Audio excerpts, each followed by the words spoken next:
ძალიან ტრაგიკომიკური არის, რომ ევროპული ღირებულებების დამცველად მთელი ევროპის კონტინენტზე რჩება მხოლოდ და მხოლოდ ბატონი პაპუაშვილი, მისი პოსტების მიხედვით ასე გახლავთ და თურმე ყველა ევროპულ დედაქალაქში უღალატეს ევროპულ ღირებულებების პრინციპებს და მხოლოდ თბილისში შემორჩა ერთ კონკრეტულ ადამიანს, ივანიშვილის გუნდის ბანდის უბრალოდ წევრს ეს ღირებულებები ეს ახლა რა თქმა უნდა სერიოზულად აღსაქმელი არ გახლავთ, თუ ვინმე დაარღვია საერთაშორისო სამართალი თუ ვინმე დაარღვია ნებისმიერი ინსტიტუციის ნორმები, ეს არის ივანიშვილის ბანდა და ამიტომაც არის რომ მას აქვს ყველაზე ისტორიულად უპრეცედენტო ცუდი შეფასებები ყველა ინსტიტუციის მიერ.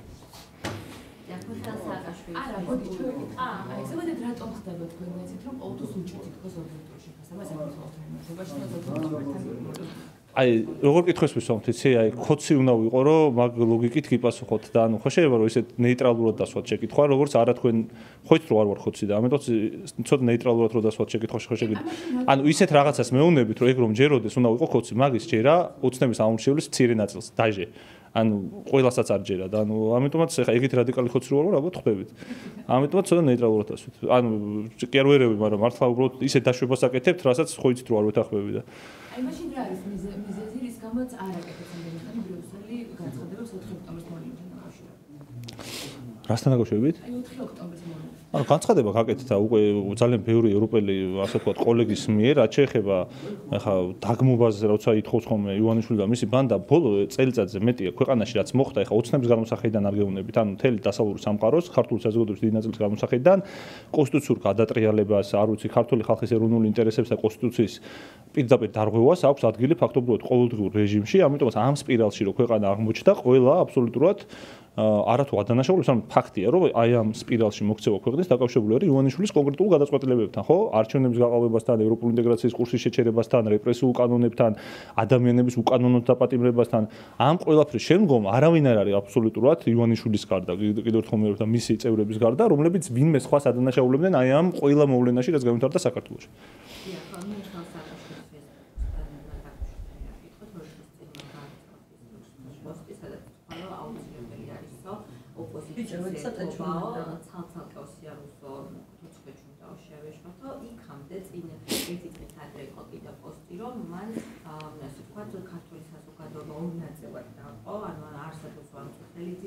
ანწუხელიძე მირებიო და ასევე არსებობს ივანიშვილი კი ივანიშვილმა ჩამოაყალიბაო მეორე საქართველო და ამ საქართველოს მკვიდრები არიან მუქთახორები, ასე აფასებს უკეთ საქართველოს მოსახლეობის ნაწილს მეხსა. აი როგორ შეაფასებთ აი ამ Facebook პოსტებს და რას ნიშნავს ოპოზიციური ერთობა და ხართ თუ არა რომელ კითხვაზე ოპოზიციური ერთობაზეც და იმაზე ეს? ხო ერთად და ამერ ოპოზიციის ერთობით დავიწყოთ და მე ხო სხვა თემები ალბათ და მაგიტომ ოპოზიციასთან დაკავშირებით ძალიან ბევრჯერ მიხეილ სააკაშვილის ქონია კონკრეტული ინიციატივები, რაც სამწუხაროდ არ იქნა გაზიარებული პოლიტიკური სპექტრის გარკვეული ნაწილის მიერ, ალბათ ქართული საზოგადოების საპროტესტო ელექტორატის აბსოლუტური უმრავლესობა ხვდება, რომ ეს შეთავაზებები და ინიციატივები იყო აბსოლუტურად რაციონალური, ერთობასთან დაკავშირებით, საერთო სიასთან დაკავშირებით, გამომდინარე იქიდან, რომ ის ეგზისტენციალური საფრთხე, რომელიც ქვეყანას ემუქრებოდა, სწორად და ბოლომდე აღქმული იყო, სწორედაც რომ მე ამას ხა დაკადნებით არ უძახი, მაგრამ ესე აღმოჩნდა ალბათ, რომ ჩვენი გუნდის მათ შორის ლიდერის მიერაც,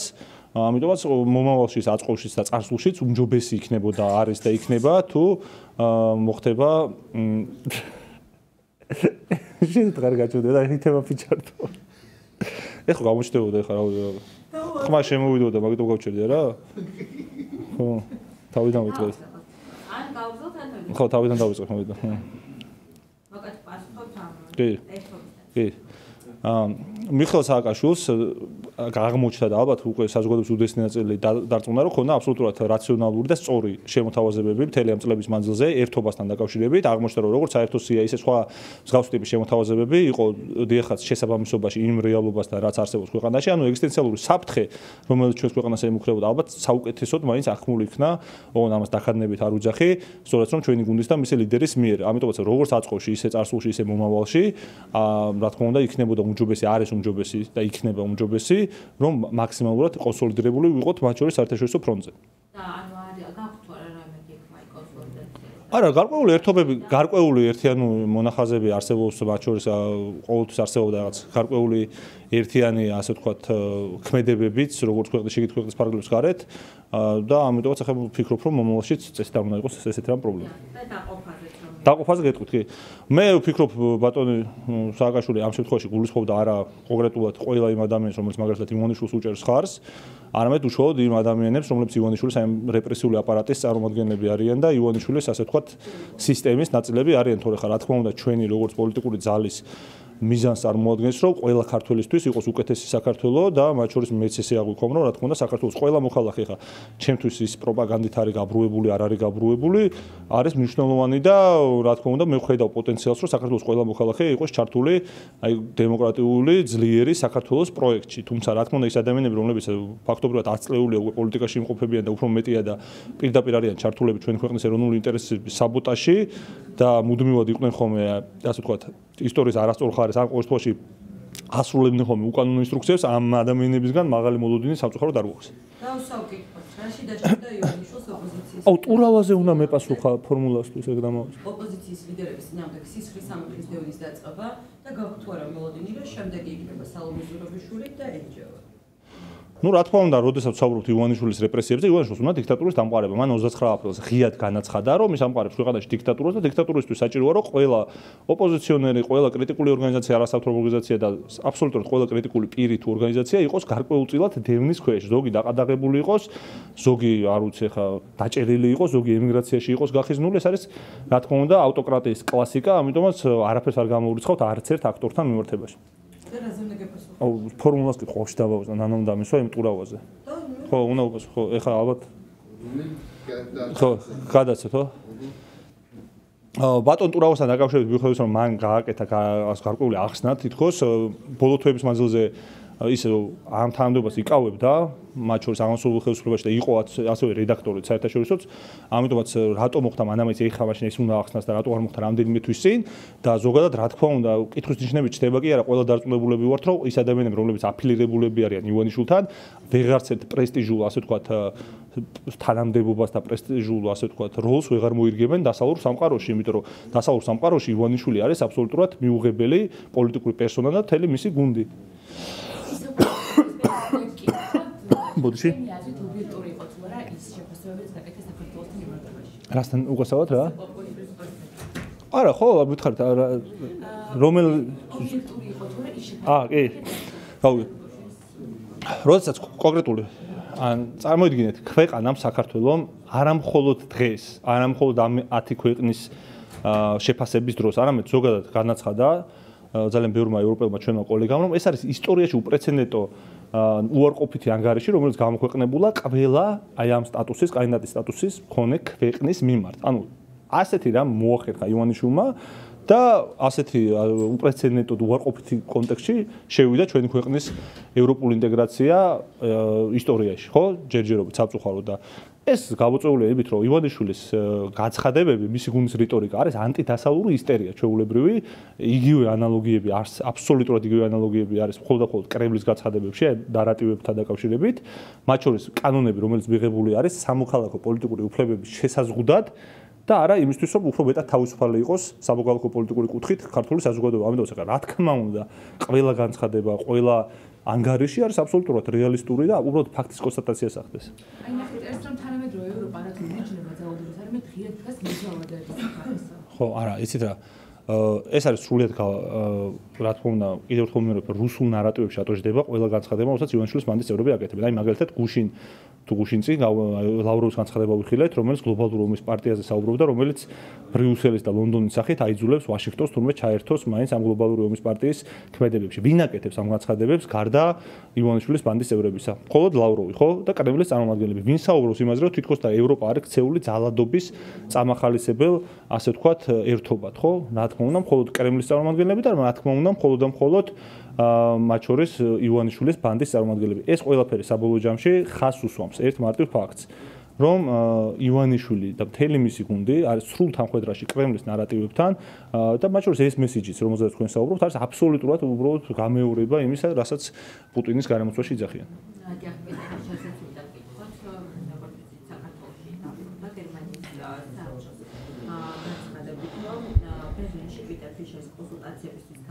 ძალიან კაფიო სიგნალი იყო საქართველოს დიპლომატიურ ალტერნატიული ხელმძღვანელობისთვისო გერმანიის საგარეო საქმეების პრესპიკერის საქართველოს მთავრობისგან აშკარა მოულოდნია, რომ ელჩზე პირადი თავდასხმებით თანდათან იქნება აცილებული, აი როგორ შეაფასებთ ზოგადად აი ამ ფაქტს.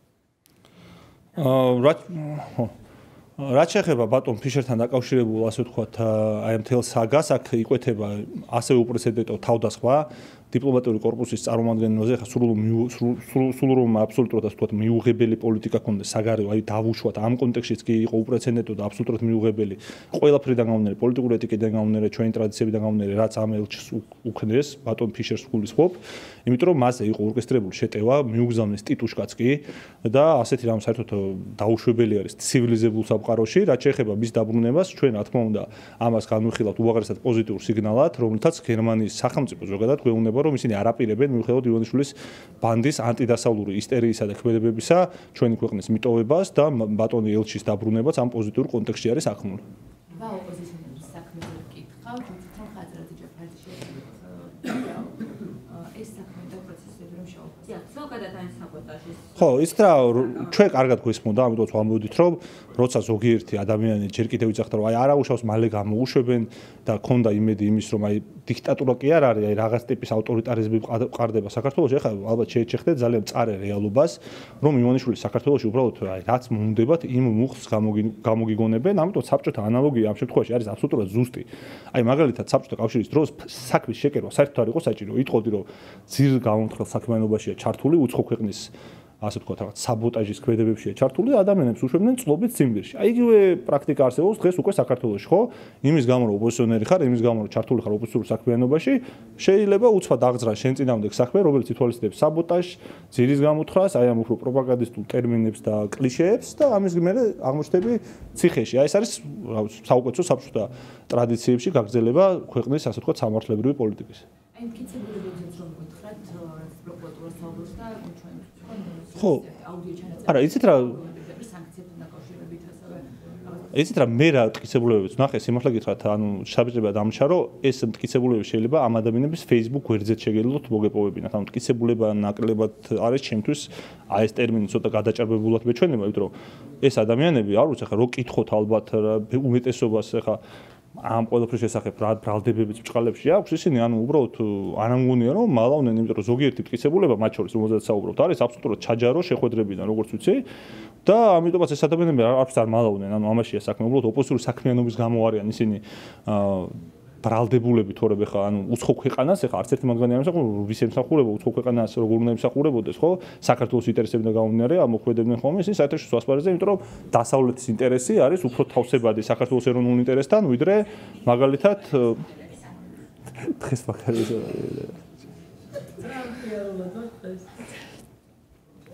თან მენა ეს საბოტაჟი არის საბოტაჟი ვიწყობენ დაიჭირონ ეს ხალხი საბოტაჟის ბრალდება. ერთი წუთი. აი გადა. მე ვადა უკაც ისე ქითარი ხო. რას ვიძახდი? აი გონი გვეყო. ამიტომ ეს ადამიანები დაგავს სწორედ მათი საუბრო. არა ხო უპასუხე. თუ იქით აპარიტას. კორუფციის წინააღმდეგ განვითარების პროცესს კითხავთ, თქვენი აზრით რეალური მიზანი რა არის და არის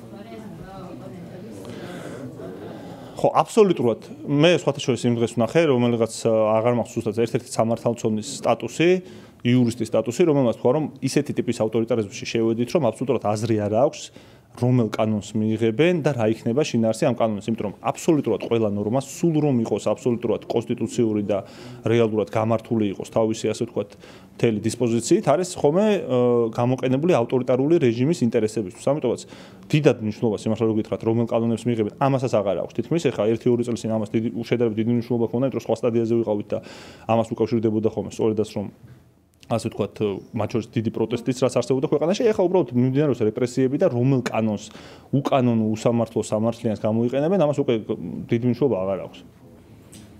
და კორუფციას ასევე თუ დავაკონკრეტებდი, რომ კორუფციას წინააღმდეგ ბრძოლა არის აბსოლუტურად არაადეკვატური ივანიშვილის მხრიდან, იმიტომ რომ ეს ხალხი იდგა კორუფციაზე, ეს გამოჩნდა, ჩვენი აბსოლუტურად ყველა ბრალდება გამართლა და მაშინ თუ ესე გახლავთ, მაშინ უნდა აღიარონ, რომ აბსოლუტურად არაკომპეტენტური ხალხი იყო ყველა, ვინც იყო ივანიშვილის ბანდის წევრი, იმიტომ რომ ჩვენ ვიცოდით, აი ჩვენ ანტიკორუფციულმა გუნდმა ნაცნობ მოძრაობის ვიცოდით, რა ხდებოდა ამ ქვეყანაში და მათ არ იცოდნენ ამის შესახებ.